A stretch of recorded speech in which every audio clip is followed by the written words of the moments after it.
باز کرده ہے. بفرمایید شاهین.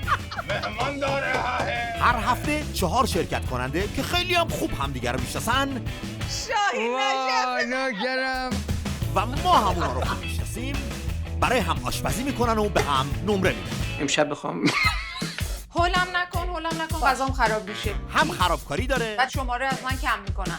سختی کار داره ها آشپزی جلو دوربین. هم لحظه های خوشمزه بسیار. خیلی بد میشه یه تنازن این گروه من نبرم. فکرشو بکن چقدر بد میشه. تا ببینیم در شب آخر هر گروه چه اتفاقی میفته. از دست این من و تو ظرفام هم شکوندی. بفرمایید شام. ویژه لس آنجلس با چهره های آشنا و محبوب. یه مش شیاد حقه بازو جمع کردیم دور خودم. والا به خدا امید دارم که با تمام وجودت از من پذیرایی بکنی. اوکی. ما در رقابتی. وای به حالتون اگه من چهارم بشم. شوخی هم نه.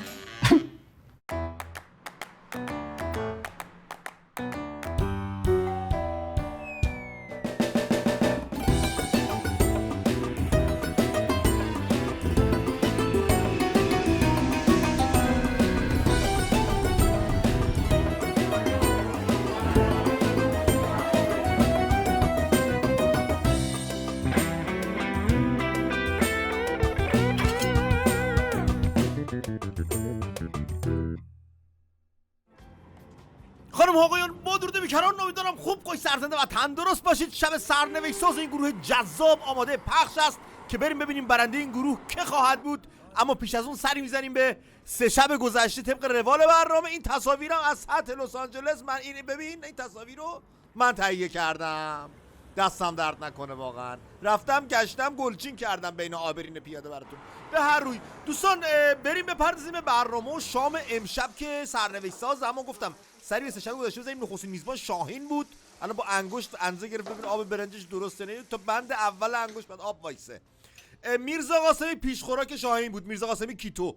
خوراک اصل کاری سبزی پلو و ماهی کیتو بود و بخش خوشمزه قرار بود کیک موز باشه شد تیرامیسو. امشب نمره 8 رو میدم به شاهین. نمره 8 میدم. به شاهین شماره 7 میدم. شاهین 2 تا 8 و 7 گرفت شد 23 امتیاز. ما بریم به شب دوم و منزل فرشید عزیز ببینیم فرشید چه کرد. این بیرون خونه فرشیده. الان تورم میریم میبینیم. بیاید تو. آی فیلم بردار برو تو. ببخشید شاهین چشم زد. این توه. دیگه مصرف دستمال رفت بالا. شاهین راست میگه. بچه‌ها ببخشید میخواست به فرشید استرس بده غذاش خراب شد. میزبانی فرشید از بیرون شروع شد به تو ختم شد. پیش خوراک سالاد لبو و راکولا بود. خوراک اصل کاریش پستا قارچ وحشی و مرغ بود. بعد اومد بخش خوشمزه تیرامیسو داد، همونی که شاهین دیشب داد. من امشب میخوام نمره 9 بدم به فرشید. من امشب از ته دل بشه 10 میدم. امشب به فرشید نمره 8 میدم. فرشید به ترتیب 8 و 9 و 10 گرفت تا بشه 27 امتیاز و نشون بده که شاهین قرار نیست اول بشه تا ما بریم به شب سوم و منزل اعظم جون. این بیرون خونه اعظم جونمون. مهمان داره ہے. تریپ اعظم چون شعله بود فرشید مثل جبار سینگ اومد تو. خنده دارترین قسمت دیشب این فرشید بود و این لباسشو شده بود جبار سینگ. وای اصلا این در و زد گفت وا کرده اصلا هندیش خوب شد یعنی من مردم از خنده. ببین شاهین خیلی خوب شدی. لیلی که چیزتو درست کرد. اینا قارونت دارم بچه خیلی کارتو داره. تیمی که ازم انتخاب کرد در واقع انتخاب نکرد، اون تیم رو به ما تحمیل کرد. اون تیم اعظم بود و خودش هم خب نوشته بود دیگه شعله و اعظم. یه شعله رو اضافه کرد و شد تیم شعله و وگرنه اصلا خونه اعظم فقط یه فیل کم داره. فقط یه فیل نه، قشنگ هندوستانه، هند و آفریقا و خیلی جالب و خیلی زیباه. ولی مثلا اگه مقایسه بکنی من بردم ژاپن. عجب. من خودمو تو ناگایا احساس کردم یه لحظه. سلام. عرفان آخرین میهمان اعظم بود که با یه قبا اومد. ردا مثلا عبا. خوش گذشت. تم باحالی بود. رفتم تو کاستومات رو هم رفته نمیدونم نسبت به تم خنده دارترین فکر کنم دیشب بود. کاستوم فرشید خیلی خنده بود، انتظار نداشتم، فکر همه مثلا فول هندیه ولی خب اون کرکتر فیلم رو پوشیده بود. چه عجب چشاتو دیدیم. این شده جبار سینگ، نگاه اصلا مردم در رو باز کردم، نگاهش این کن. همچنان رپر هندیه.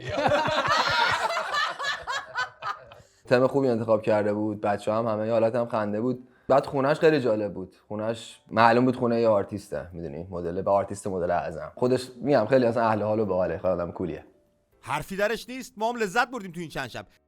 پیش خوراک اعظم پیتزای مخصوص با نان سنگک بود که میگفت علی رفیقم بهم یاد داده. خوراک اصل کاریش ما رو برد هند. چرا؟ چون مرغ تندوری داد با برنج، برنجش خودش یه سالادی بود واسه خودش. به به. رسیدیم به بخش خوشمزه، کولفی داد، یه دسر هندی با شیر غلیظ شده. این الان رخشه اینا اینجوری. شاهین اصلا خورد حال کرد. دیشب میزبانی اعظم میزبانی خوبی بود، پیش غذاش هم کیفی خوب بود، جایگاهش جالب نبود به عنوان پیش غذا، ولی غذای اصلی عالی بود، دسرش هم خیلی خوب بود. این تعریفات شاهین.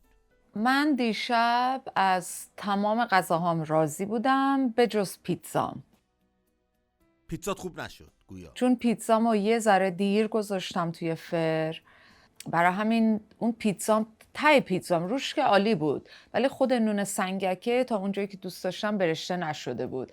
اگه بچه‌ها ایرادی داشتن از دیشب، به نظر من از روی پیتزای بد باشه. میتونستی بذاری حرارت از زیر غذاهاش بزنه. واقعا بی‌نقص بود. حالا از نظر من میتونست حتما بهترم بشه، ولی چیزی که من خوردم چیز بدی نبود، خیلی خوشم اومد، دوست داشتم.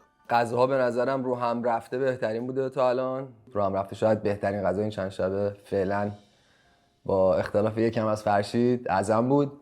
فرشید و عرفان امکان داره به من یا 8 یا 9 بدن، به دلیل اینکه میدونم که پیتزام برشته نشده بود.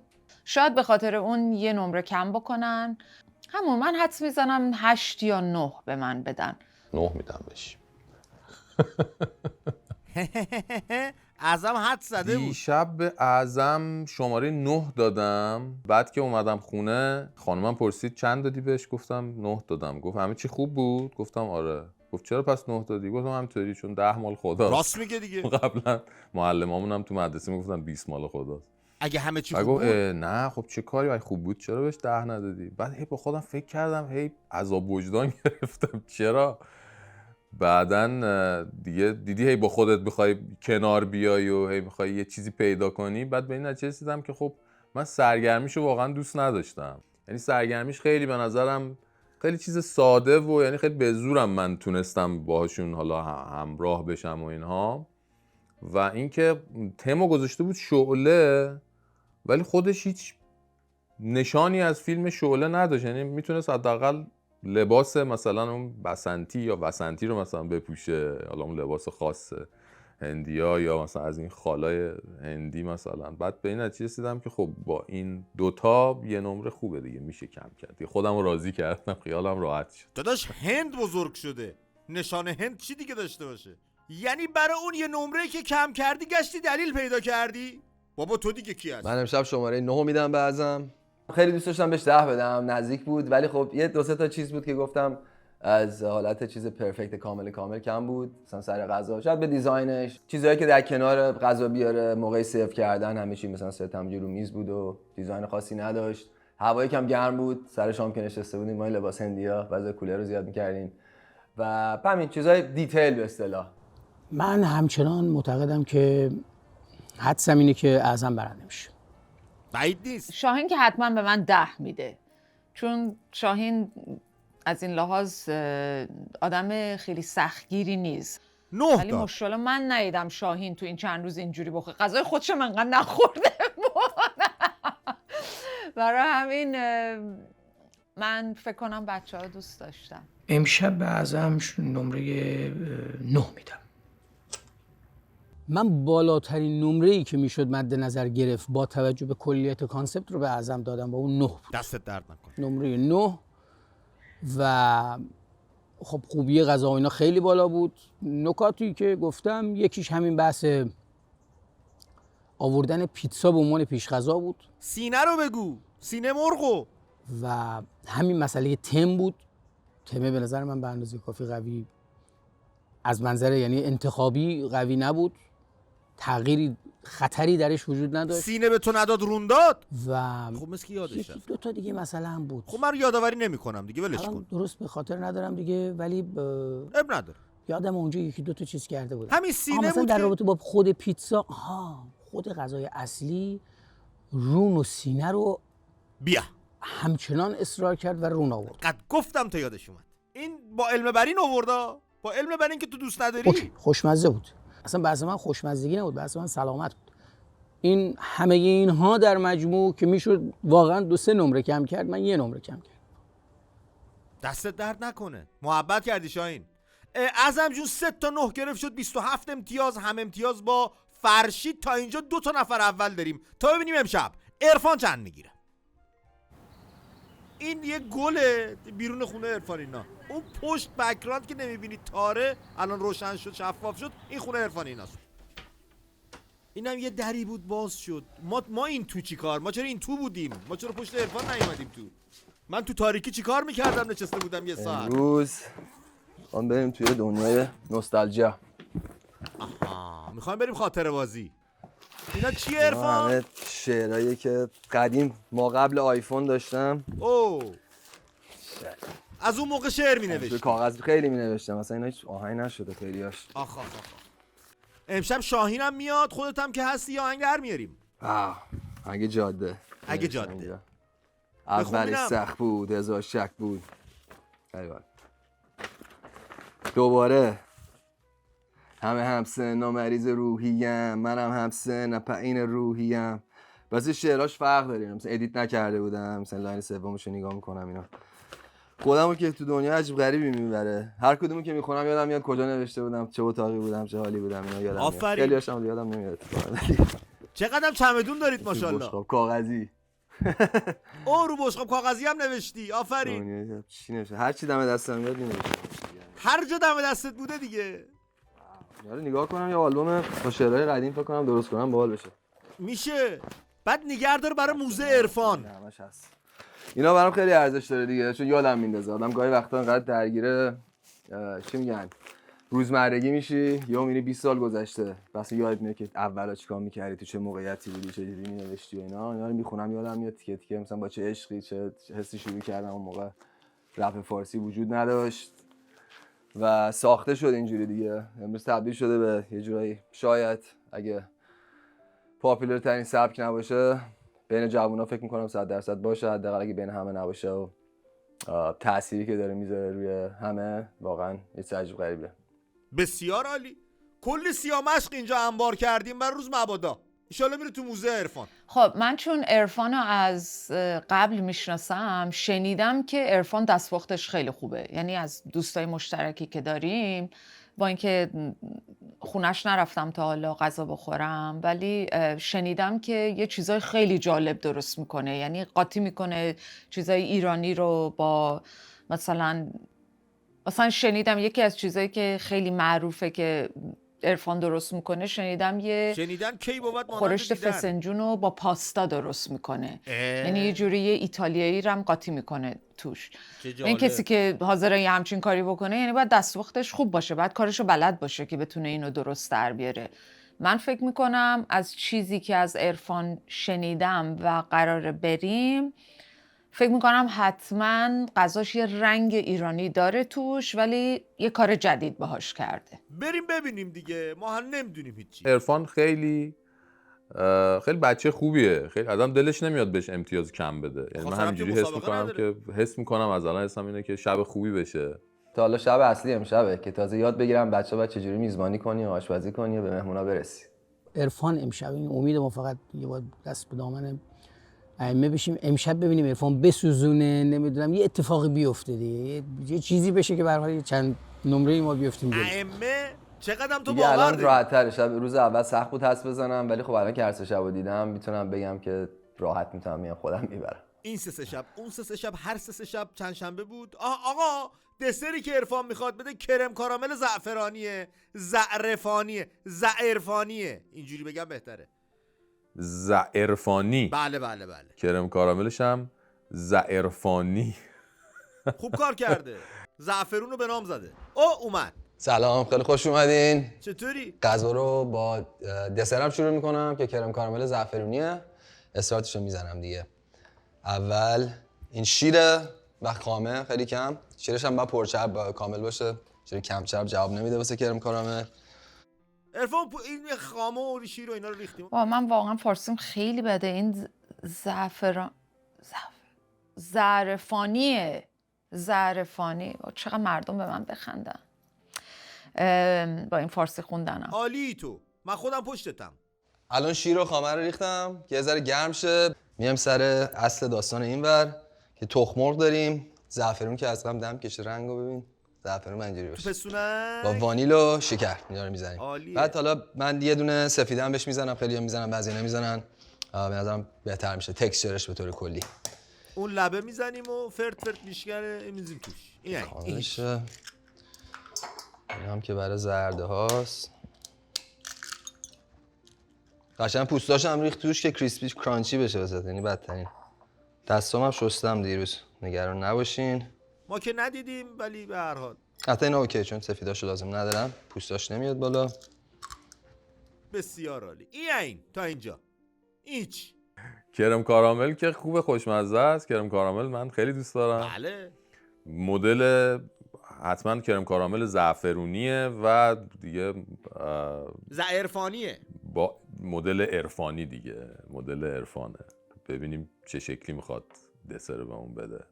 این تکنیک فوق‌العاده پیشرفته است که تو فرانسه یاد گرفتم، تو مدرسه آشپزی. آفرین. شفای تاپ دنیا. میخوام بهتون نشون بدم چه جوریه. اینجوری می‌کنی، تخم مرغ فقط زردش رو می‌کشی جدا. با بطری فرت میزنی. آره عالیه این کار. این چقدر با مخ ما بازی کردین ها. تازه فهمیدم زده عرفانی. ازم جون کسی مخ شما کاری نداشت. چقدر با مخم بازی کردم امروز. آها من خودم چیه؟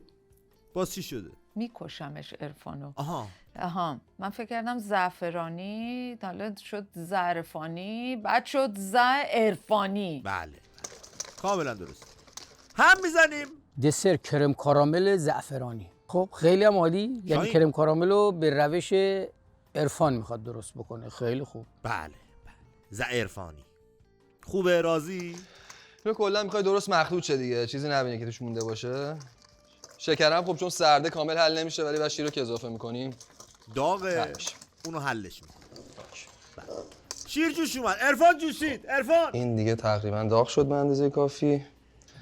اینم توی شیشه شیر ریختیم چون شیشه شیر خودمه از بچگی. فکر نکنم دیگه از شیر شروع شد و بعد یواش یواش ودکا توش می‌ریختم. نه الکی میگه همینجوری. این مدلی که داریم دیگه، راحت ازش استفاده، یهو نمیریزه زیادی. کسی اونو میک نزده سرشو قبلا؟ دهنی نیست؟ ما حساسیم یکم روی این مسائلا. بعد اینو یکم اینجوری هم میزنیم. چون کمش میزنه دیگه، دماش بکنم خوبه الان یواش یواش. هر وقت یهو خوب شد من میگم. ببین این که تو غذاش اسم خودش رو چیز کرده، یعنی داره میگه من دیگه بهترینم تو این کار، که اصلا سبک دیگه. کار منو نمیتونی مقایسه کنی با مثلا کرم کارامل که مردم میخورن. یعنی اسم خودشو گذاشته که یعنی سبک خودش زده. تو مخ خودش گفته من 10 رو گرفتم. حالا بریم ببینیم چی میشه. آره. میخوام یکم هم راجع به آشنایی با عشق زندگیم با تینا بگم که همون 2018 آشنا شدیم. ما هم انگلیس بود اون موقع، من رفته بودم واسه کار انگلیس، ولی تایم درستی نبود اون موقع، خیلی راه دور بودیم، تینا دانشگاه میرفت، ولی قسمت بود که دوباره همو ترکیه ببینیم. اتفاقی همزمان جفتمون رفته بودیم ترکیه، همو دیدیم و دیگه تایم درستش بود. میخوام الانم صداش کنم، دعوتش کنم از برنامه ما خوش اومدید. بیا تینا، بیا بخوام ازت یه ذره کار بکشم. تینا جان درود بر تو. چطوری خانم؟ این چه نازه. چقدرم خجالتی ان واقعا. حالا ادامه بدیم آشپزیو؟ بده دیگه، ما اصلا داشتیم ادامه میدادیم تو خودت بدم. اینا خب کرم کارامل، این کرمشه، این کاراملشه که اینو قبلا درست کردم چون چیز ساده، شکر رو با آب قاطی می‌کنی، تبخیر میشه اون رنگش اینجوری میشه. خب اون هیچ. من عاشق کرم کارامل هستم. زعفرونم گفتم یه رنگ ایرانی برمی‌داره ولی یه چیزی از خودش در میاره. این عرفان دیگه، کارش درسته. خب دیگه این تنها چیزی که مونده الان بعد بره توی فر حدود 45 دقیقه تا بگیره، بعد بیاد بیرون، بعد بذاریمش توی یخچال که آماده شه قبل که مهمونا بیان دیر نشه. این کار رو انجام میدیم و میریم سر بعدی. عرفان تو سینی آب بریز عرفان. الان من چه کمکی یه ذره تو اینو فقط دارم تمرین چیزای نه. کوچولو تمیزی حالا بعدم میکنم. بیا الان. کدوم؟ خانم اینو. کدوم آره. که یکی رو واکن دستش خوش آره شد. باز کن که خواهش میکنم. ولی بعدم نبند چون بعد چیزش هم بهش اضافه کنم. آبا رو بعد بهش اضافه کنم. ای بابا. عرفان تو سینی آب نریختی یا؟ حالا اوکی فوش من اینجا دورش آرام برای کثیف اینکه میشه کامل چیز بشه. خب مرد حسابی اول آب میریختی بعد این میذاشتی. قسمت خیلی مهمشه چون کرم کارامل باید تقریبا تا 3/4 زیرش توی ظرف دیگه باشه و آب بریزی، آب داغ که با اون حالت انگار یه حمام. و فکر کنم خیلی آبه. مهمه آبش زیاد باشه نه؟ آب بعد درست بشه وگرنه روش کریسپی میشه و خراب میشه اصلا. یعنی تکسچر از اون حالت کریمی در میاد. یادم اینو بهم گفته بودی. این بیرون بود آب میریختیم راحت‌تر نبود به نظرت؟ هر کس به یه طریقی باید با مغز من بازی کنه. شاهین با در قابلمه، رامین زمانی با دود گاز. هرچی هم تو فر میذاری اصولا باید سعی کنی وسط فر باشه. بهترین حالت. عرفان با آبریزی. آها غذای اصلی تهچین مرغ و بادمجون پایداری. اینو یعنی بخوری میمونه باهات. غذای اصلی تهچین مرغ و بادنجان پایداری. ببین چه کرده. جالبه. تهچین مرغ که ببین چی پخته. خوشمزه است. تهچین با بادمجون. این ترکیبم تا حالا نخوردم. یعنی تهچین مرغ زیاد خوردم ولی تهچین مرغ و بادمجون تا حالا نخوردم. غذای اصلی امروز تهچین مرغ و بادمجون پایداریه، مدل خودم. گفتم چیزایی که داره واسه قسمت سسش خب ماسته که ماست پرچربی باید باشه. من خودم کیسش کردم. ماستش هم ترش باشه بهتره، طعم خیلی خوبی میده به تهچین. بعضی ماستا مثلا آمریکا بی‌مزه است، حالت شیرینه مثلا هیچ طعم خاصی نداره، فقط شبیه ماست. من ماست مخصوص از یه جا میگیرم. بعد زعفرون بعد حسابی زعفرونی بشه، نمک و فلفل، همین اتیکتی اضافه چک می‌کنی باش. پایداری؟ پایداری چیه؟ پایدار دیگه. عرفان پایدار. ببین من بلد نیستم اینجور تهچینش چیزا رو. ولی پایداریه. تهچین مرغ خوردم، تهچین بادمجونم خوردم، ولی پایداری من نمیدونم چیه. با پستونک زعفرون ریختیم رو ماستمون. اسم خودشو گذاشته تو این غذا. من دارم دنبال معنی چیز میکردم ببینم این یه غذاییه، فایده اسم خودشه. پایداری. آها اوکی. اعظم جون 17 دقیقه از جهان عقبی. من تایم گرفتم. نمک اینو درست کنم. نمکش کم بود. مهم است. یکم دیگه زعفرون بزن عرفان دستت نلرزه. به پاش زعفرون اون ببین الان یکم سفیدی میزنه رنگه. دی بعد زرتر بشه وا. تا اینجا تا برنج آماده شه توضیح میدم از این ور راجع به قسمت مرغش. مرغو من اصولا هم رون استفاده میکنم هم سینه، ولی اینجا چون هم وقت کمه و همین که دیدم اعظم گفتش که سینه دوست نداره، شاهین گفت رون دوست نداره، گفتم از فیله مرغ استفاده کنم، هم زود میپزه و هم نرم‌تره راحته چیز بشه دیگه. اونم آمادهش میکنم. جفتشون هم با هم زدی. برنج دیگه آماده اینه که برداریم بریزیم تو آبکش تا زیادی نپزه. چون تهچین خب تو فرم میره و قسمت طولانی پختش اونجاست، اگه اونجا شفت نمیشه شلوول میشه، برای این باید اینو منیج کنیم. اینو باید مدیریت من کنیم. عاشق تهچینم ولی سخت درست کردنش. یعنی واقعا باید کارت درست باشه بتونی تهچین رو خوب در بیاری. دیگه ببینیم دیگه. همین. حالا دیگه اگه عرفان این دیگه اسم خودشو گذاشته، یعنی انقدر داره به این تهچین افتخار میکنه که اصلا مهر اسمش هم گذاشته روش. اصلا تمام. ببین چه مرغی پاک میکنه. ایدون ایدون. عرفان اگه نخورن چی؟ تهچین مرغ و بادمجان پایداری. گروه پایدار چه بادمجانی داره که مخصوصه ما نمیدونیم، ولی امید داریم خوشمزه باشه. تهچین هم که من تهچین دوست دارم. دیگه بادمجون گروه پایدار به ما چه؟ نه؟ جالبه. نمیدونم چقدر بادمجون میخواد ترکیب بکنه با حالا مرغ، چقدر میخواد بادمجون بذاره، چون مزه بادمجون یه مزه خاصیه که با برنج قاطی میشه. نمیدونم چه اتفاقی میفته. اگه بادمجونش زیاد باشه ممکنه یه ذره طعم بادمجونه بیشتر از اون مرغ و برنج و اینا باشه. شاید، نمیدونم، شاید دوست نداشته باشم، ولی حسم میگه که میتونه غذای خوشمزه‌ای باشه. دیگه ببینیم دیگه. بس که داره چطور پخته شه. با پستونک زعفرون میپاشیم، بریم درنگ بکنیم بیایم.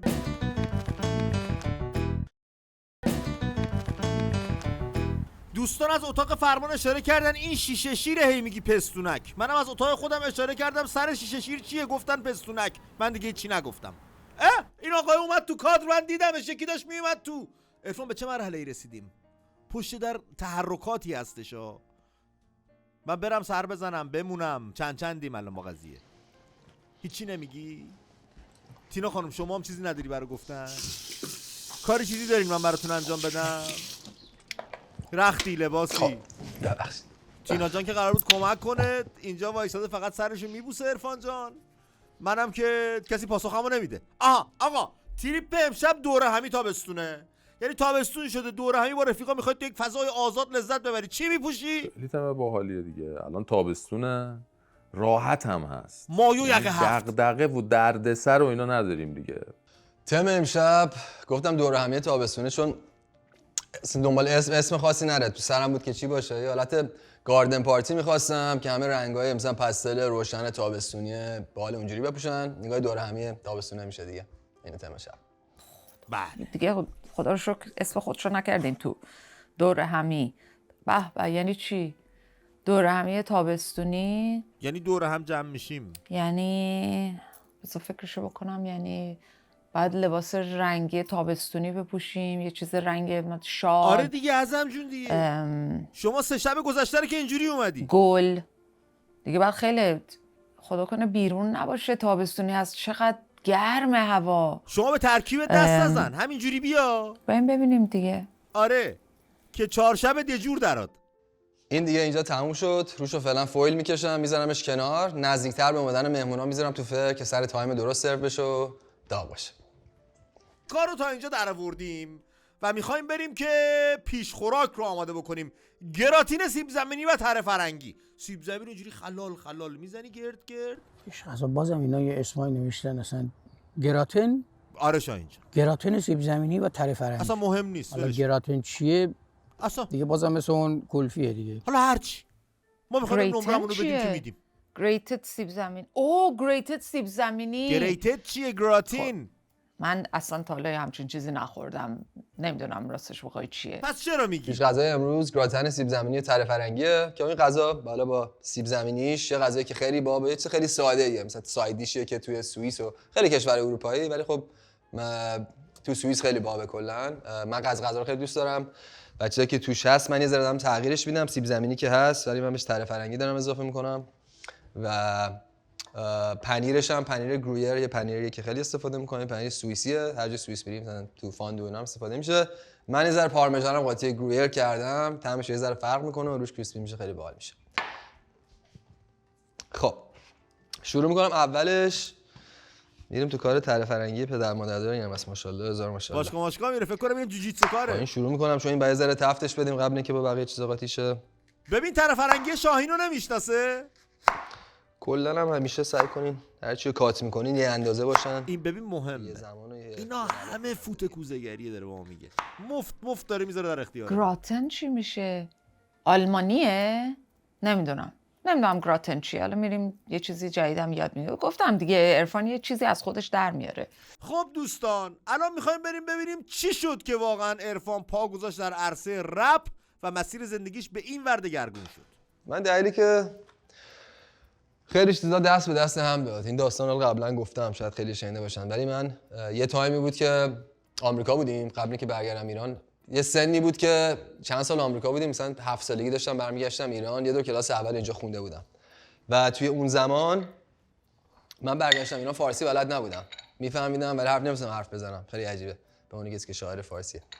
ولی رفتم ایران و بعد یه تایمی کتاب خلاصه‌اش رو میگم، کتاب سعدی گرفتم واسه تولدم، فکر کنم 9 سالم بود 10 سالم بود. خیلی حال کردم با سعدی، خیلی شیرینه، حکایت خیلی خنده دارم از کلا سعدی، خیلی چیزا. سعدی خنده داره؟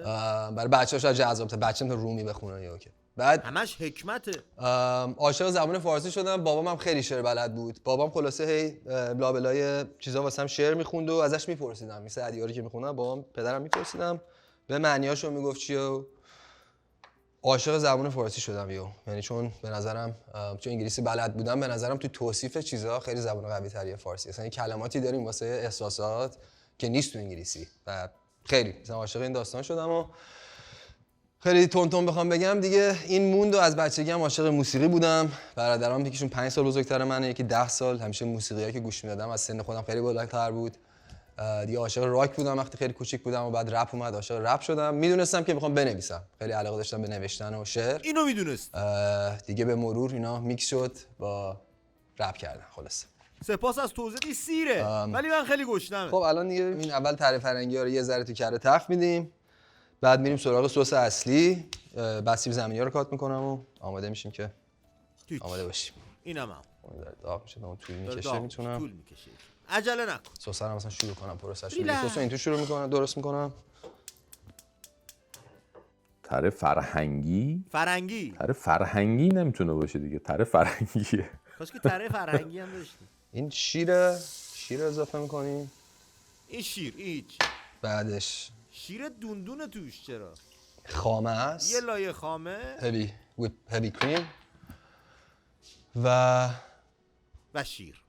نمک و فلفل بهش میزنیم. خیلی وقتا مثلا تایم یا مثلا ترگان ترخون و اینا هم بهش اضافه میکنم، ولی من چون که روش میخوام با جعفری تزیین کنم دیگه نمیخوام قاطیش زیاد با هم مزه‌ها، اون اضافه نمیکنم بهش. ببین فکر همه جاش کرده. میتونم حدس بزنم خب یک ترکیبی از سیب زمینی و تره فرنگی، جفتشو دوست دارم. بله سیب زمینی رو اینجوری میزنیم و فکر میکنم گراتن سیب زمینی، گراتن باید یه چیزی باشه که میره توی فر. بله. یعنی اینا رو احتمالاً با یه چیزای مخلوط میکنه و توی فر میذاره. بله. یعنی حدس همینه. کاملا درسته. به نظر خوشمزه میاد، چون ترکیب سیب زمینی با تره فرنگی فکر میکنم ترکیب خوشمزه‌ای باشه. دیگه باید ببینیم چه جوری پخته میشه.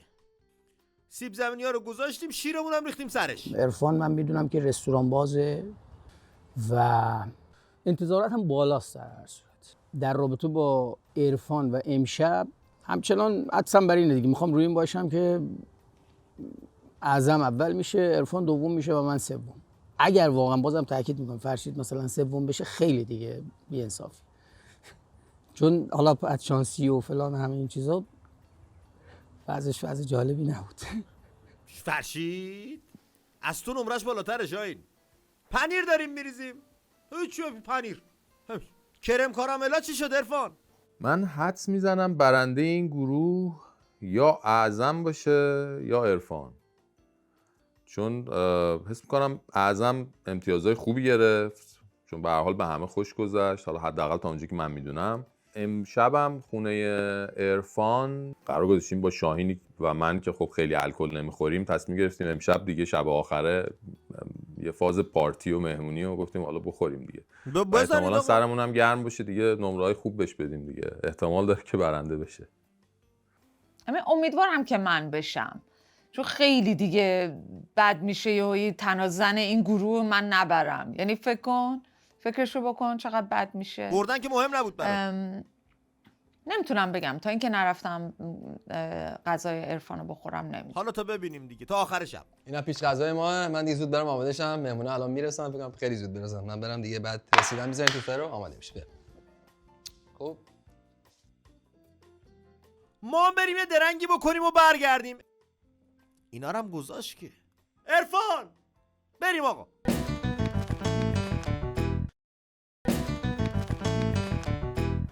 خانم ها آقایان برمیگردیم به ادامه شب میزبانی عرفان. یه چیز نوشته چسبونده به در، ما رفتیم اومدیم. بفرمایید شام پایدار فلش زده از پشت بیاین. آقا ما از پشت بعد بریم تو. آی فیلم بردار، آی کارگردان. این بعد خربوزه به نام من تموم میشه، بگیر به نام تو تموم شد دیگه. نه با دروازه حیای شما کجاست؟ حیا گربه. سلام، خیلی خوش اومدید. سلام. خوشگلای عمو. سلام. بابا میگفتیم مایا هم بیاریم. ببین این خربوزه مال فرشید. چه همه ریلکس. این کتاب تقدیم تو، من گل باید میآوردم کوله رو یادم. اینو سریع بخون. این یه روز آدمو سیر میکنه، این یه عمر. اینو فردا نخونی. بامزه ترین اتفاقی که برای من توی این 4 روز افتاد اینی که هر روز دیگه منتظر بودم ببینم فرشید با چه قیافه‌ای میاد. یعنی اگه میواس نمره بدیم برای لباس، واقعا فرشید باید ببره. یعنی از جبار سینگش دیشب و امروز با این قیافه اومده بود با 2 هندونه زیر بغلش، خیلی بامزه بود. عالی کار کرده یه فرشید. هندونه اینور، یه دونه خربزه اونور. دستم بود. بعد دیگه خربزه رو دادم دست شاهین چون میخواستم بغل کنم عرفانو، یه دست خالی میخواستم بشه. این دو یار از هم جدا نشدنی هستن، خربوزه و هندوانه. البته خربوزه نیستین واقعا، اما کارو در میاره. بچه خوش اومدین شب آخر قراره اکسترا با ما مساوی دیگه. امیدوارم بعد اینم ادامه بدین. بله نگهدار رو. قرار شد که ما امروز عرق خوری هم بکنیم دیگه. امشب با شاهین دیگه گفتی. خوش موقع گفتی. این گفت من میخوام عرق خوری کنم، الان استخرم دید میخواد بره استخرم آره بپره. بابا مایا از همه چی شب بریم جاکوزی. برید تو، منم شاید اومدم. تم امشب تم تابستونی بود، بغل استخر و فضای چیزو خیلی باز و خوب بود، تم خوبی بود. تم بامزه‌ای بود، تم راحتی بود. اتفاقا برای شب آخر به نظرم یه همچین تمی میطلبید و خب استخر داشتم، فضای تابستون قشنگ حس میشد. خیلی زیبا چیده بود، یعنی واقعا عرفان خیلی بچه خوش سلیقه‌ایه. واقعا این تم تابستونش قشنگ بود. عالی کار کرده عرفان. این شربت سکنجبین که خوردی خونگی از فک و فامیلای اون ساید آذری مامانم گرفته بود، از تبریز اومده. شربت سکنجبین خیلی خوشمزه است. عالیه. تو الان میگی که من یک بخشی از باسو نمیشنوم. من گفتم. تو گفتی نه؟ نه شاهین فرقی نمیکنه نگفتی. تو بگی یا نه. ببین نه انسان من نمیشنوم، ولی انسان من یه از فاصله اولش یه مشکله. بسامد صدایی خاصی رو میشنوه، بله. ولی به جز اونم صداست، مثلا صدایی که مثل صدایی که سگا حیوانات شاهین دیگه جان، می‌دونی فرکانس‌های که این مختلف. کورنری مال شماست، به، همین به، که این. هم که اول داشتی میرفتی براش. اینا مال شماست. به به به. چقدر خوب. من میدونستم اصلا. من نوشیدنی که عرفان داد، نوشیدنی من تا حالا اولین بار بود در واقع داشتم میخوردم. سکنجبین تا جایی که فهمیدم به همراه برای من یه کوچولو جینم ریخت، پرشکرم نبود، خوشمزه بود. خوبی مشروب اینه که نمیفهمی توش مشروب. آره این بعدن میفهمی چیکار کرد. خیلی خوشمزه. نوشیدنی میکسی با سکنجبین و جین بود، خیلی خوشمزه بود، با خیار و با نعنا و خیلی ریفرشینگ و برای تابستون به نظرم بهترین درینک نوشیدنی بود که میتونست برای مهمونی تابستون انتخاب. سر حال کننده. من میگم دیگه یواش یواش بریم سر میز شام، درینکاتون هم بیارین. جیری. یه گیلاس فرد نمیخواد خودش رو یه جدا موز بر کنه. عالی کار کرد شاهین. بعدش که نوشیدنی رو خوردیم دعوتمون کرد اومدیم تو و رفتیم دور میز نشستیم و چه میز باحالی هم داشتن، سنگ خیلی خوشگلی داشت. میزه رو بلند لاکر. خیلی قشنگ بود، یه میز خیلی بسیار زیبا چیده بود با گل و برای هر کدوممونم یه شمع گذاشته بود، خیلی شمع دراز زیبا، خیلی عالی بود. شمع دراز زیبا. میگم تورقل یعنی میتونه کامنت بعدی هم راجع به امروز بده. همش خوب بوده. لابد میتونه. من عاشق تورقلم، هر دفعه نگاه میکنم برنامه رو از سر تا ته میگم تورقل چقدر با نمک. قربونت برم، دل به دل راه داره. عرفان جونم، آقا بریم که آغاز کنیم با پیش خوراکمون. آها، گراتین سیب زمینی با تره فرنگی، این اونه. نه شوخی میگم، این کنار پیش غذا الان میارمش پیش غذا. این پیش غذا آره پیش غذا یک شاهین گذاشتش پیش غذا کنار. این یکم پیش ریچه کریمیه. بعد گفتم وقت اشتهاتون کور نشه این اسید داره زیر ساده خواستین کنارش مثلا بذاره بخوریم. خیلی دیگه. خیلی خیلی. نکته مهمی بود، اسید و کرم قاطی نشه. این دنبال این دهت سنتی خیلی دنبال دست. به نظر من این که نفر دقت داره به بحث این اسید ترکیب چیزها، این مهمه، این کامبینیشن، فهم این کامبینیشن مهمه. مهمه. بله 100% غذا همش همینه. خوشبختانه روز اول یه جوری من مسئله یه اصلا کاری وارد کردم نشده. که الگوی خوبی باشم برای بقیه. هنوزم کم نمیاره. هنوزم کم نمیاره. اصلا جا انداختی مثلا. در نگاه من تو اگر چیزی رو پیشاپیش بگی و بعد یه چیزی بهش اد بکنی، اینو به عنوان به نظر من یه امتیاز باید حتی در نظر بگیری، چون تو سفارش چیزی رو نگفتی و کم کرده باشی، اضافه کردی و اون اضافه هم که سالاد بود به نظر من کمک کرد به سیب زمینی. مثلا خصوصا برای کسی مثل من سالاده از جهت روانی من یه مقدار آروم کرد. چیز کرد، ملایم کرد. خب این آلمانیه اسم گراتین؟ گراتن تو اون قسمت دنیا خیلی بخورن، ولی خب تو سوئیس خیلی پاپولره، مثلا با پنیر گرویر که درست میکنن که یعنی گرویر داره، پارمیژان هم من بهش اضافه کردم. سیب زمینی کلاسیکشه ولی من طرح فرنگی هم بهش زدم که یه تغییری داشته باشه. فرهنگی بود. طرح فرهنگی. این قهوه‌ای دور این پنیره. این آره اینا در از غذا همیشه اینجوری میشه قسمتیشه. پنیر بوده الان کربونه. پیش غذاش حرف نداشت، آقا این بی‌نظیره. آره واقعا. یعنی حرف نداشت. سیب زمینی وقتی اینجور درست میشه با کرم و پنیر، اگه یه ذره این بر اون بر بشه، کم و زیاد بشه، یا کرمش یا پنیرش، میریزه به هم. این بالانسش رو میتونه سریع از دست بده.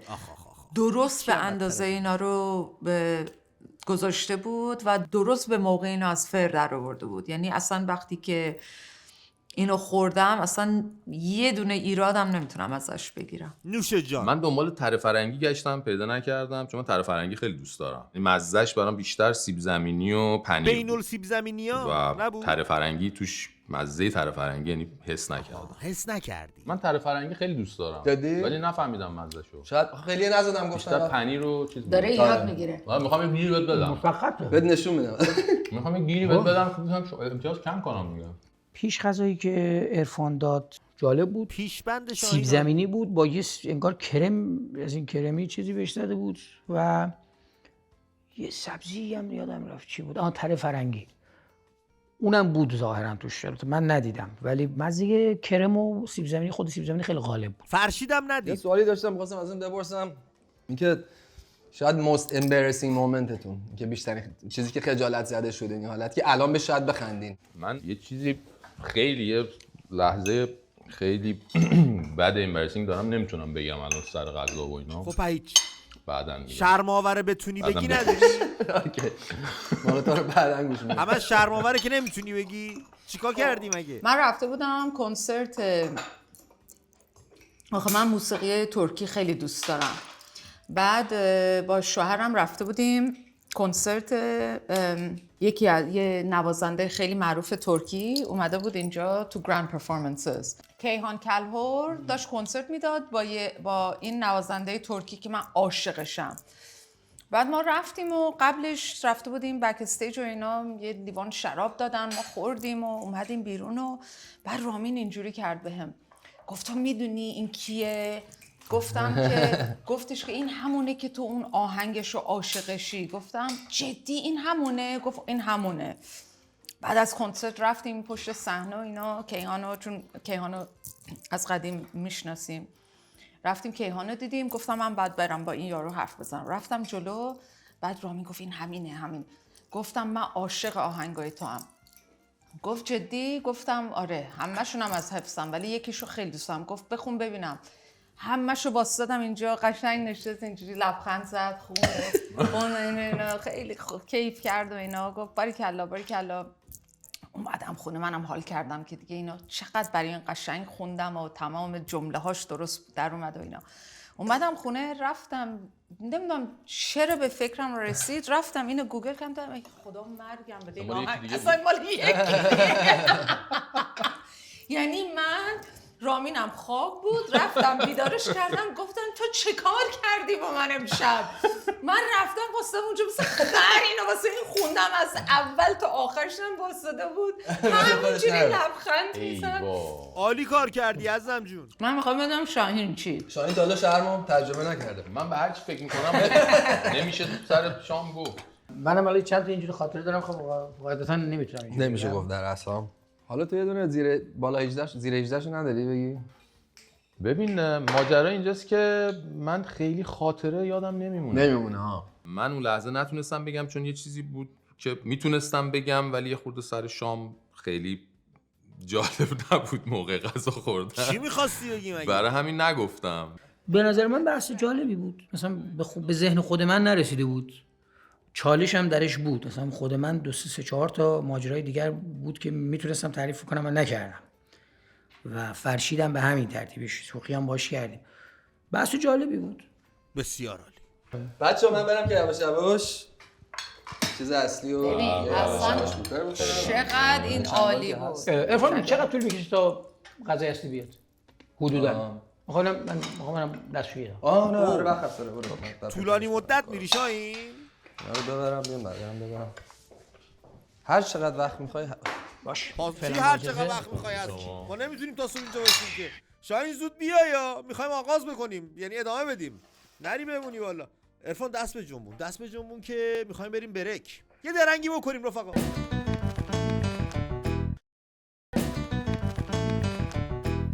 خب برمیگردیم به ادامه میزبانی عرفان، جایی که مهمان ها پیش خوراک و میل فرمودن. باید بریم سراغ خوراک اصل کاری. بریم تو، البته از در پشت. یا تینا جون شما نه جلو، باش من هستم. من میشم که جاش از این ور درسته. برو بریم. 3 2 فرد برگشت. به به به رنگش همین میده قشنگی به و ما زیبایی راحتی. ایشون میاد اینجا. بگی بقیه‌اش. اون دستماله رو بگی دستت عرفان. آره. از این ور کفگیر بزن زیرش، لبه رو بیار بالا، با اون دستکشه بگیر و به به. آقا فقط این تدیکش نرم نشده باشه عرفان. نکن دیگه، از اون ور میفته پایین ها. او بوکسوات کرد. آقا ولش کن، خوبه دیگه عرفان، بده بریم. بازی کثیف رو نکن دیگه دم آخر با ما. آره دیگه بابا خودت گیر خب دادی. این از این. این خوراک اصل کاریمونه. تهچین بادمجون با مرغ. زبدری هم دیزاین کردیم، تزیین کردیم که اصلا یه وضعی. هنوزم پس نمیشناسید بکنم، یعنی هیچی نشنیدی از انتظارا به پایان رسید. چرا؟ امام آمد. من نیازو میشناختم. خب پس کجا خیلی بذاری؟ وقت من پیش. سرورتون میکنم امشب بچه‌ها.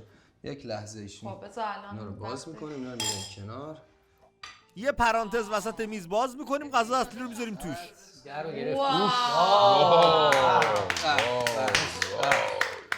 غذای اصلیمون خیلی زیبا درست کرده بود.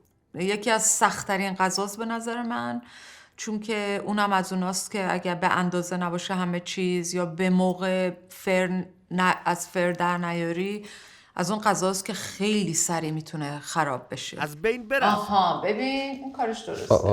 خب اینایی که این گوشاشو خیلی دوست این دارن، غذایی با این شکل و قیافه ممکنه این مزهش بد باشه. بله من خیلی غذایی رو دیدم قیافش هوس انگیز بوده میخوردی. من اصلا عرفان و انتظار نداشتم که مثلا یه جوان اینجوری تهچین اینجوری درست بکنه.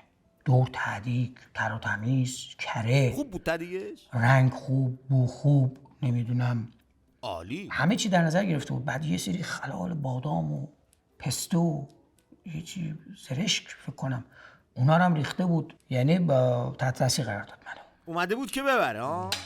شاهین تحت تاثیر قرار رفت، زیر تاثیرات. توشی؟ دیگه هر کی یه سرنوشتی داره، این سرنوشتش این بود ببره.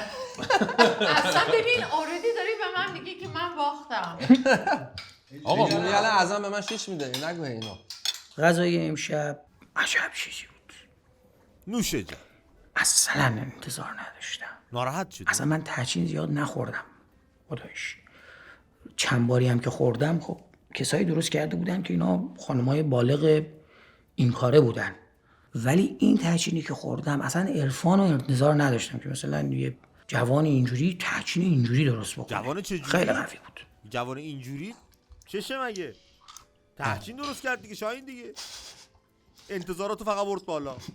چی داری میپرسی؟ کی؟ کس چیزی نپرسید. بادمجون؟ آره. چی شده؟ مزه غذای اصلی همون مزه تهچین بود، مزه تهچین مرغی که باید باشه و اتفاقا با تهدیک‌های کرانچی که خوشمزه بود و برای من مزه بادمجونش اضافه بود، چون من بادمجون رو دوست دارم ولی نه هر جایی. گفتم شاید خیلی کم باشه بادمجونش یا حالا هرچی، ولی جای خودش کلا مزه یعنی اون به نظرم انقدر همه چیش خوب بود که میتونست بادمجون نداشته باشه و میتونست خیلی خوشمزه تر باشه بدون بادمجون، حداقل به سلیقه من اینطوری. بله بالاخره نظرتو داری. خیلی جالبه، هیچ ایرادی نه دیشب از من گرفتین نه امشب از عرفان. شما دوتا داره مینویسه الان که یادش نره ایرادا. داریم نوت برمیداریم ببینیم کجا چه مزه‌ای اومد زیر زبونمون. به به رو خوبین تهدیگ و بین. یه ذره برای من، چون از روز اولم گفتم من فقط روی غذا شماره میدم، من خیلی چیزای دیگر رو دقت نمی کنم، ولی یه ذره برای من برنج شفته شده بود. من چون تهچین همونجوری که گفتم خیلی غذای سختیه من دوست داشتم یه ذره بیشتر توش مرغ بود. من خودم وقتی که درست میکنم دوست دارم مرغ بیشتر باشه وقتی که یه کسی رو سرو میکنی و غیر از اون تعدیکش بی‌نظیر بود، اصلا حرف نداشت. همین، فقط اونو میتونم بگم که یه ذره شفته شده بود. یه ذره شفتگی اوکیه برای این داره تحقیق. دوباره میگه شما اصلا همینجوری شماره من اومد پایین. همینجوری من گفتم اگه یا تو یا من بعد برنده بشم من اینا رو میکشم. ازم جون این همه خشونت نیاز نیست. ازم از ابتدا با این روش پیش اومده بود، این روش فروتنی و نه من نمیخوام و اینا که من همون اول رصدش کردم. متوجه شدم که این یه نقشه جدی داره که رصد کرده شاید ببینه که به این ترتیب کیا رو میتونه رام کنه. من خب طبیعتاً فریبشو نخوردم، حواسم کاملا بهش بود. امروز کامل مشخص شد ریخ بیرون که این اصلا یه بازی روانیه که به وجود آورده بود دل غافه که ما رو ببره به یه مسیر دیگه. یه دفعه از دهنش پرید و دیدیم نه اصلا این عرفان رو هم میخواد بزنه. اوه در این حد عرفان در نمیاد نه؟ اونو میکنی توش خب به هم میریزه که شکل و ریخت و فرمو. اب نداره. ببین 4 تا دونه هم بیشتر درست نکردی. کاش اوه. اب نداره. برش گردونی درست میشه. آقا برمیگردون اینها ببین جمعش کردیم کارو بدون رنگ در آوردیم کرم کارامل عرفانی عرفانی بره سر میز. دهنتون رو بچه‌ها شیرین کنید دیگه. این بحث‌های این کرم رو کارامل خدا یکی از اینا کپک داشته باشه. ببین کپک رو آوردی با خودت به مالین روی این کرم کارامل با زعفرونه و این دورش هم شیره لیموئه که ذره ترش با شیره لیمو زعفرونه. آقا همین. آقا قد و هیکل منو ببین آخه. اتفاقا مثلا هیکل دم نریزه ذره تونه. فرشید جون قدی می‌خواستیم بدیم که به کسی دیگه نمیرسید، همه رو بعد میدادیم به تو. باز هست برات میارم. تو نمیخوری. ماشاءالله نونو مستقیم دست خدا میگیری. خودت نمیخوای نه؟ چرا دسر امشب من تا حالا نخورده بودم با زعفرونشو. اولا که شوخی کردم باش که باز میکروسکوپی آوردی و خیلی کوچولوه و اینا. من این برای من یه لقمه است، یه قاشقه و ما رو نگاه کن، ما آدمای گنده هستیم. ببین فرش وقتی که اینجوری میکنی یهو متوجه میشی اینجوری که شوخی سر این کردیم و بعد نشستیم و می‌خواستیم شروع کنیم بخوریم و دیدیم که قاشق نداریم. دل غافه. این خیلی خوبه. چشه قاشق نداریم. این چه زندگیه؟ قاشق نداریم. با چاقو نمیشه خب. دیزاین دسر هم دیزاین خوبی بود. حالا من کرم کارامل رو دقیقاً نمیدونم چه جوری با تو چی درست میکنن یعنی، ولی همون چیزی بود که مثلا تو رستوران شده. یک چند باری که خورده بودم تو عین رستورانا بود. به افتخارش یه دست بزنید که چایی آورد به همراه. این حرف شاهین طعنه داد. دیشب خونه من چایی هم گیرتون نه اشکال شما دیگه نمرت گرفتی و بفرمایید. آخه غذا هندی بود، شب شعله و هندی‌ها بعد از غذا چای نمی‌خورن. ازم البته همه مثل که همین جورین. وقتی شب خودشون میشه موش میشن. منم همینطوری بودم. یعنی وقتی شب خودم بودم اعظم هم همینطور. دیشب میگفتش که نه من دوستام، من فقط اینجا اومدیم که رفیقام دوست باشیم و من عین وقتایی که دوستام میان من خیلی ریلکسم و اینا. اصلا جایزه چیه و امتیاز چیه با امشب سر میز که بودیم مثلا میگفتیم نه تو که برنده ای، احتمالاً عرفان برنده است یا اعظم برنده است. بعد میگفت وای اگه من برنده نشم، آره اگه من برنده نشم به پهنای صورتم اشک میریزه. که دیگه ما ترکیدیم با شاهین از خنده. عزاداری میخواد به پا کنه. فکر نکنم برای کسی برنده شدن مهمه، ولی چون من خیلی روی این نقطه اینقدر صحبت کردم، گفتم من اصلا برای من مهم نیست و اینا و شروع کردم. حالا دیگه شب آخره داشتم میگفتم که ایشالا من برنده بشم یا عرفان برنده بشه، باید یکیمون بشه دیگه. بچه‌ها شروع کردن سر به سر من گذاشتن که آها شب آخر شد حالا داره شروع میکنه. راست میگن دیگه، از اول چیز دیگه گفتی. کرم کارامل بچگی دسرای مورد علاقه‌ام بود، خیلی دوست داشتم. اینم گفتم یه تغییری توش باشه، زعفرونم بهش زدم. بچه واقعا تو این چند روز چه غذاهای خوشمزه‌ای درست کردیم ما خوردیم. شاهین چی کار میکنی؟ لیلی که دستپختش حرف نداشت. دستپخت تینام خوب بود خدا وکیلی امشب. فیلمش هست. دسر امشب درجه 1 بود. اونم یه مورد علاقه منه. این دسر کرم کارامل اصلا بی‌نظیر بود. واقعا کیف میکنم از این که یه مرد به دستپختش اینقدر دقت کرد، به پذیراییش، به چیدن و اینا. واقعا ما اینجوریم. کیف کردم و میدونستم که عرفان این کار رو انجام میده. اصلا رو عرفان حساب این کرد. الان یه سری تزیینات و مزه جدیدترم بهش دادم، ولی خودش همین کردیت هم میدم به داداشم. عالی کار کرد چه این. توی کرم کارامل هم زعفرون زدی یا فقط دورشه زعفرون؟ نه توش هم هست. توش هم هست. ولی زیاد اگه خیلی زیاد بزنی با وانیلا تداخل پیدا میکنه. برای همین باید یه ذره فقط عطرش رو بگیرم. بعد درسته. بله. اینم فوت کوزه‌گری. منو یاد تیرامیسوی خودم میندازه.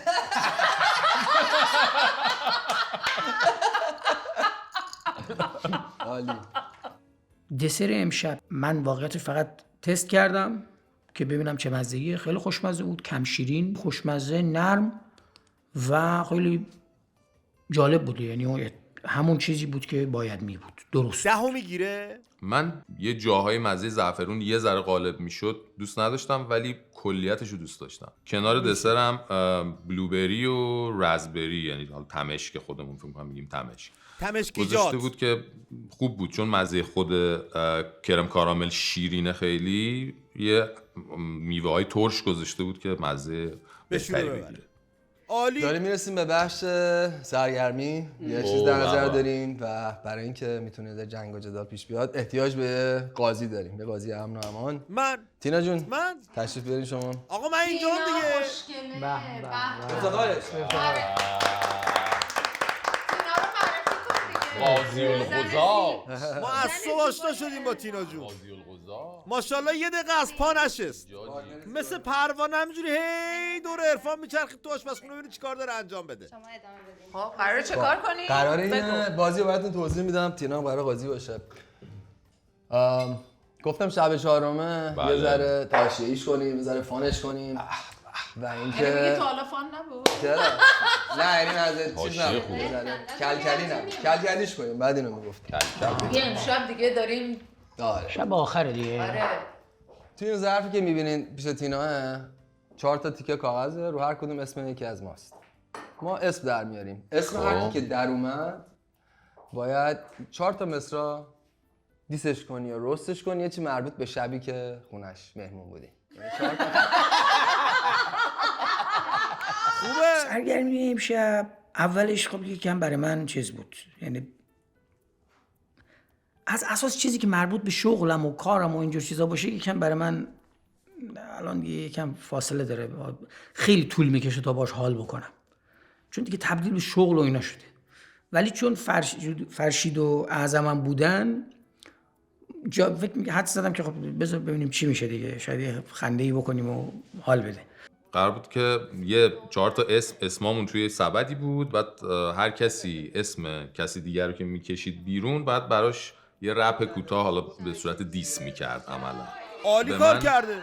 عرفان افتاد و به عرفان اسم من افتاد و اعظم و شاهین هم همینطور. خب چیکار کردین حالا ببینم کی چی خوند واسه کی؟ یه تایمی گرفتیم همه با موبایلامون شروع کردیم نوشتن. من تقلب کردم، به چت جی پی تی گفتم برام بنویسه و نوشت. بعد خود اونو یه ذره ادیتش کردم. خیلی خیلی خیلی خوب در نیومد، خیلی دوستش نداشتم، ولی خیلی تایممون خیلی کم بود. آره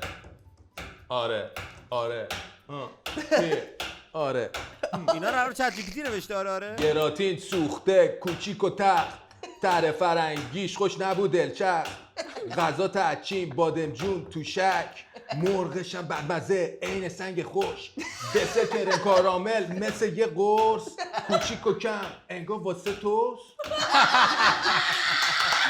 عرفان تو آشپزی هیچ هنری نداری، مهمونا گرسنه تو خجالت میاری. بیا الان یه کار فاخر تولید شد. دیس بود دیگه، یعنی قرار بود که مثلا حال همدیگه رو بگیریم الکی، یعنی قرار با اون مثلا کلمات رپی که میکنیم ولی واقعیت نداشت عملا چیزی که میگفتیم. شام با شاهین نجفی، دلم سوخت برای اون ماهی که توی بشقابم گریه کرد و گفت والا منو پخت لیلی. عجب کار پرمغزی بود. ردیف وزن قافیه چقدر درست بود. آفرین. بازی امشب به نظر من از همه سرگرمی‌های این 4 روز بهترین بود، فانتر بود. اصلا انقدر این بازی باحال بود. بعدش هم شاهین اسم منو گرفته بود که اصلا انقدر بامزه بود چیزی که نوشته بود. ازم کیه؟ تو رزم با من نمیخوری تو به دک و پوز و بزم من. دیسک نمیشی جوجو گیستو میکشم. رو تحچین عرفانی فیستو میکشم. بذار بیت تو بذارم واسه رقص هندی. حالا من و توییم، بگو چند چند. آها گفت من زبونم تیزه ها. اینجا نشون داد. یعنی برای خود من، چون من رپ هیچ وقت بداهه رپ نمی‌کنم، مثلا بگم الان بشینم یه دفعه با اراده بنویسم، باید اتفاق بیفته برای من. و جالب بود، الان گفتیم خندیدیم. با نمک بود. من راضیم از سر شام یه رو پیچیدی، داشت خوابمون میبرد، فاز CBD. یه خانوم 3 تا سیبیلیم ولی تش بد نبود تم سیسیلی. اینم خوب بود، اینم قشنگ بود. تنها چیزی که بود سر شام رفتی نیومدی دیگه چی داریم؟ امشب خیلی شب خوبی بود، خیلی بهم خوش گذشت، خصوصا اینکه لباسامون یه ذره راحت تر بود و خودمون بودیم دیگه، قرار نبود بریم تو نقش حالا کاراکتر یا لباس عجیب غریبی. و خیلی هم خونهشون هم خودش خیلی مثبت و خیلی پر انرژی بودن و کیف کردیم. خب شکر. ارفانی هنوز داره می‌نویسه، بهشون بگو بازی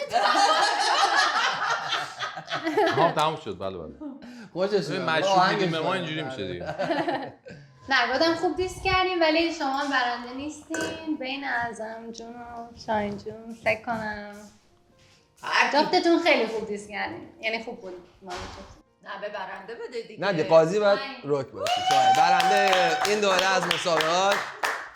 خسته نباشید. دمت گرم. بزن قدش داداش. آره.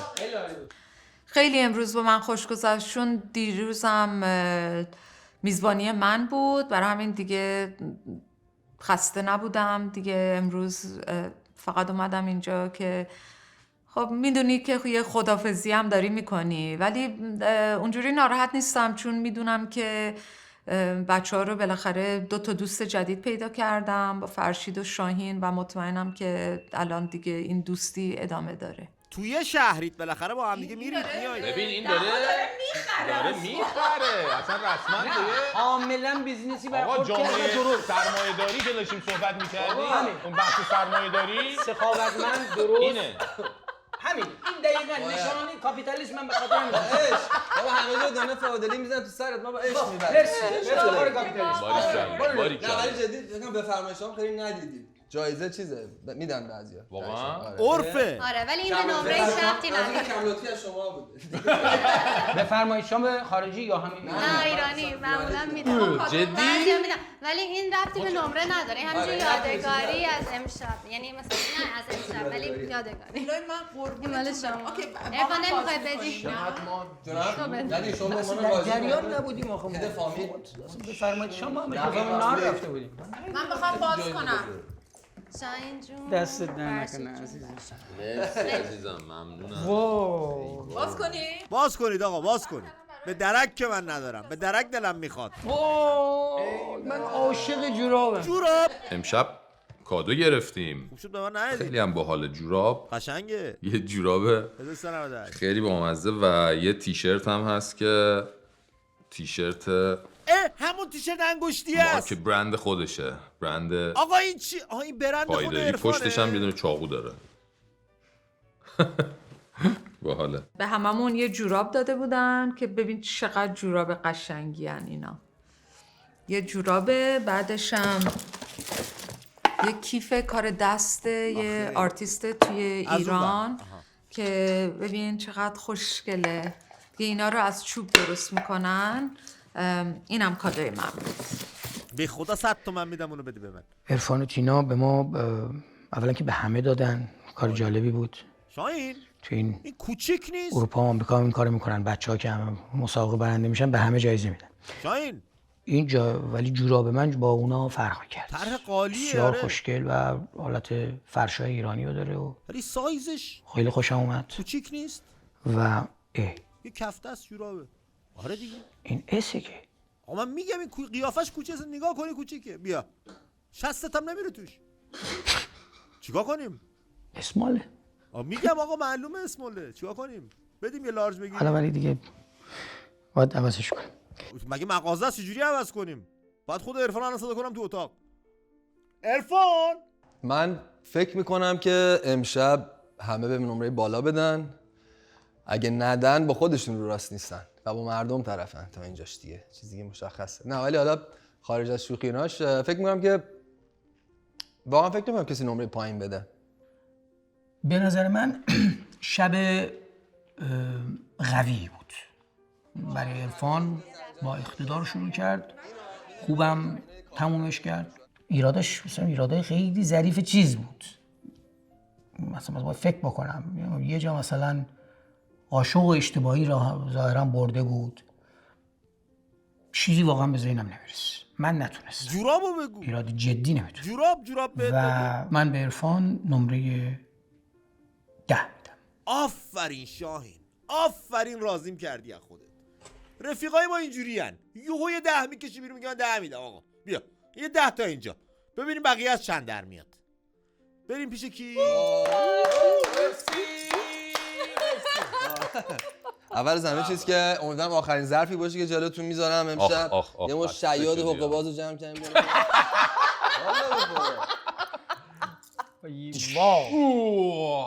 من رو همه پولا سرفه میکنم نتیریم ببرم. خب بریم بر آماده میخوام یه ذره هیجان بیلداپ کنم. استرس نامه اعمال. نامه اعمال.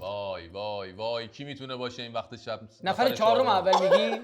اگه نفر چهارمی باشه. وای به حالتون اگه من چهارم بشم. امشب به عرفان به خاطر نبودن میزان کافی تره فرنگی در گراتین و به خاطر بادمجونی که من دوست نداشتم توی غذاش بود و به خاطر قاشقی که روی میز نبود، من فقط 2 امتیاز کم میکنم دیگه. 8 میدم بهش. فرشید سخت نمره میدی یا؟ واو. نفر چهارم. نفر اسلوموشن داری میگی؟ دوم چیه؟ نفر چهارم. نفر دوم شاهین. دوم؟ جان من؟ والا نوکرم. دوم شدی؟ دوم شدم. یعنی چی؟ یعنی نفر سوم چهارمی نیست. یعنی چی؟ نفر اول اعظم فرشید عرفان. اوه شاهین تو آخر شدی که. من دوم گیشم. امتیازات یعنی یکی شد.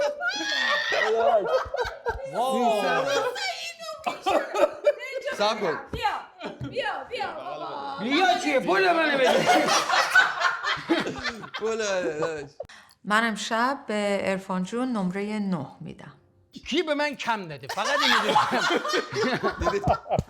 خیلی هم سخت بود چون واقعا با یه نیت اومده بودم امروز که بهش یه 10 بدم، چون میدونستم کارش درسته و خیلی زحمت میکشه، ولی سر شفته شدن برنجش من یه نمره کم کردم.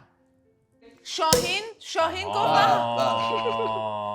گفت من همیشه تو زندگیم 3 بار رابطه باشه. یه مرحله دوم exactly. در نهایت من دوم شدم. حالا سوم و چهارم نیستن اون دیگه، ولی من در اندازه خودم من فکر می‌کردم مثلا سوم یا چهارم بشم. تکنیکلی دوم برای همین از جایگاه خودم راضی‌ام. منم راضی‌ام. حالا فرشید و واقعیتش من خودم چون اینقدر ازش ایراد گرفته بودم فکر نمی‌کردم خب دیگه در نهایت از جهت عددی حداقل به اونها یکی بشه. همه یکی همین که 1000 تا به یه نفر نرسید برای من برد.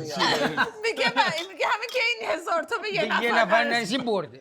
تو کار خودتو کردی. رفتیم برای گروه اول تاریخ. بفرمایید شما. سلامتی. بله راست میگه. تا حالا 3 تا نفر نخست نداشتیم. سلامتی شاهین. سلامتی. شاهین. آره سلامتی بازنده ها. همه دومیا. سلامتی همه دومیا. شاهین باخت نمیده. یا میبره یا کسب تجربه میکنه. من فکر میکنم که قطعا حق عرفان و اعظم بود و فرشید هم خوش شانس بود. بله. وای وای وای. کی به کی چند داده؟ اعظم 10 داد بهش. ازم 10 دادی به من. آره من باورم نمیشه. آخه من گفتم رو پذیرایی و اینا نمی‌کنم. خوبه. من فقط عرفان اون مزه من فقط من غذا. شرمندم واقعا. 8 به من دادی. تو چی چه؟ بود؟ چی بد بود؟ اون داداش. تیرامیسو با لب و دهنتو بازی نکرد. من ایراداتی که گفتم ایرادات دامنه دار یعنی یه راکولا یه لبو روکولا 2 نمره کم کردی؟ من واقعا انتظار نداشتم برنده بشم. من فکر کردم یا اعظم یا عرفان. یعنی آره دیگه فکر کردم مثلا دوم سوم اینا بشم. من فکر کنم شما برنامه رو فقط که من ببینید موندم می‌فهمید. اعظم چه واقعا ولی موندم تو به چی فرشید 10 دادی؟ اگر اعظم یه نمره به اون کم میداد فرشید میشد دوم من میشدم سوم خیلی ضایع‌تر بود. اتفاقا بهتر بذارن اول شده با اونا برای خودشون با سرگرم. آره هیچی ما هم نگو. دومی دیگه دوم کجا سوم چهارم کجا بهتر همون. ولش کن. گیر بدی دوم سوم میشی. عرفان به من 8 دادی 8 کمه؟ من به تو هم مقایسه هم بکنی دیگه داداش. منم قاطی کردی. 7 به من دادی تو ایرادی چیزی دیدی تو غذای من اون همه ایراد اون همه بعد خب فرشید به من 7 داد. خب راضی کننده نبود. یعنی فکر نمی‌کردم واقعا 7 بده. فکر می‌کردم 8 9 اینا مثلا بده. تو چرا تیرامیسوی منو سبزی پول با ماهی بهت دادم. منو چرا شب قبل درست کردی؟ شب قبلی که از من کجا می‌دونم تیرامیسو درست مال من تیرامیسو نبود مال من که آقا چی بود فرشید به خدا به اسم خودش بود. اصلا خنجری که اون به من زد بابا من فکر کنم خیلی خوب دادم. گفتم الان که دمت گرم عشق منی. هیچ هم جلوی منو نگرفت. در یه زمینه من با لیلی مشورت نکردم اینم امتیاز آورد. من فکر کنم چون خیلی ما سخاوتمندانه بهش نمره دادیم. نمیدونم چرا سورپرایز خیلی شد. من 7 بهش دادم بعد تازه یکی بردم بالاتر دلم نیومد. اعظم 9 داده. فرشید 8. تو 10 دادی به این؟ بعد به من میگه چرا به من 9 دادی؟ من 9 رو میتونم بپذیرم ولی 8 واسم یکم عجیبه برای حقیقتا. حالا تو مسابقه میفهم چرا. چون اگه پرفکت نباشه یکی میگه خب نپسندیدم یه نمره کم میکنه. تو مسابقه میفهمی ولی شب بی مجللی بله. خیلی اصلا ببین کار این بیچاره تا صبح نمیخوابه. نگاه کن آدم. تو 10 دادی؟ اینو بگی جلوی دوربین داداش 10 بهت دادم. تو به من 10 ندادی. این 2 نفری که با تو شریکن رفیق شاهین تو که چیزی نخوردی امشب برای چی 10 دادی؟ من یه ایرادم نتونستم ازش بگیرم. بابا غذا رو دو بار کشید. 2 بار غذا کشیدم. 2 بار تعجین کشید خورد. شاهین به تو 7 دادم من. فقط 2 تا شماره ازت کم کردم اول می‌خواستم فقط 2 تا منو بیچاره کردی. دوم شدم. من برای اولی اومده بودم. بذار بهت بگم 2 تا کم کردم. یکی برای اینکه میدونستم لیلی کمکت کرده نباید کسی کمکت میکرد. دومم که واقعا تا من باور نمیکردم تو دسر رو درست کرد. چه یهویی دسر رو تو عوض کردی. من تیرامیسو رو من درست نکردم. اگه میخواستم نه من باور نکردم. من خودش درست کرد. پس تکلیف مشخص کنید بالاخره اینقدر خوب بود که تو باور نمیکردی یا اونقدر بد بود که تو باور نمیکردی. چرا به من اشاره میکنی؟ تو 8 دادی اونم 8 دادی. میخواستم بهت 7 بدم. بعدم اگه برنامه رو نگاه بکنین 8 و 9 اینا نمره بالاییه تو برنامه. مثلا پایین نیست. خیلی 4 و 5 و فلان اینا. یکی همه منیو عوض کردی. یکی کیک موزه تو. بعد تیرامیسو هم تیرامیسو نبود. بعد مثلا پیش دستی قاشق چنگالینا نبود یکی 2 تا. استخون پر استخون بود تو ما. همه اینا هم رو تلویزیون گفتید حتما. آره دیگه پس چی؟ آره دیگه. نباید بگی تو نگفتی ها؟ من همش تعریف کردم. واقعا نه من اینا مثل اینکه نمیخوان شبو تموم کنن تا صحبتشون گل انداخته. هدیه بیا جمع کن شبو. بچه‌ها خیلی ممنونم از تموم شد. بله واقعا خسته قبل دوربین رو خاموش کرد. مرسی خیلی ممنون کات. در نهایت هم واقعیتش حالا جدای از همه این شوخی‌ها و عشقی که کردیم و با هم بودیم و همه اینها مهمتر از همه چیز برای من مسئله بازگشت من تو بود و اینکه این حضور چقدر اهمیت داره و غیبت چنین رسانه‌ای چقدر میتونه به ضرر روشنگری و خصوصا جریان ملی‌گرایی باشه و کسانی که عشق دل و ذهنشون برای ایرانه و تمام این چیزها هم به ما یه چیز نهایی رو یاد میده که واقعا زندگی ما چیزی جز بازی نیست و در نهایت همین رفاقت‌ها و دوستی هم میمونه. دوستان این بود از این گروه که دیدیم 3 نفر نخست داشتیم برای نخستین بار در تاریخ بفرمایید شام. تا گروهی دیگر و درودی دیگر بدرود. اومدیم لس آنجلس،